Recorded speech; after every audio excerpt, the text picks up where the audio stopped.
ఎడారిలో సెలయేర్లు ఏప్రిల్ 30వ తారీఖు.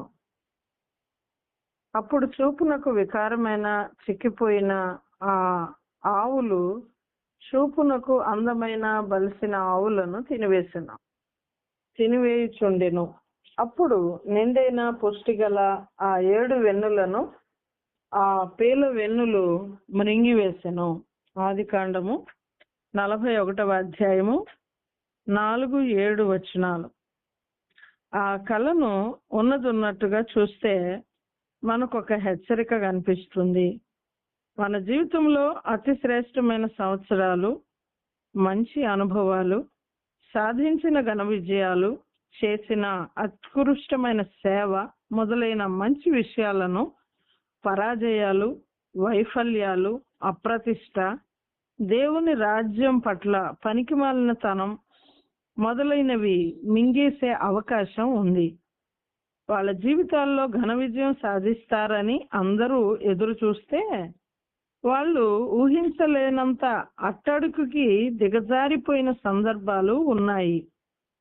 ఆలోచిస్తే బాధేస్తుంది, కానీ ఇది నిజం. ఒక భక్తుడు చెప్పాడు, ఇలాంటి విచారకరమైన విషయం నుండి తప్పించుకోవాలంటే ఒకటే సాధనం: ప్రతిదినం, ప్రతి గడియ దేవునితో ఒక వినూత్నమైన తాజా సంబంధాన్ని తిరిగి కల్పించుకోవటం.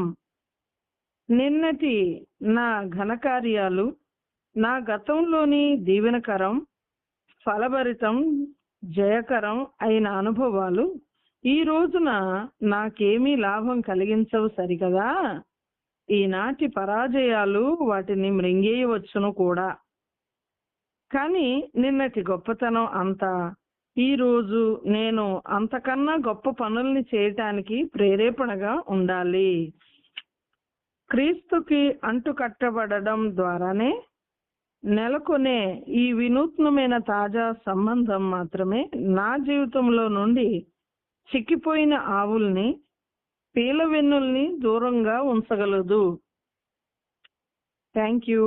Please like, share and subscribe. God bless you.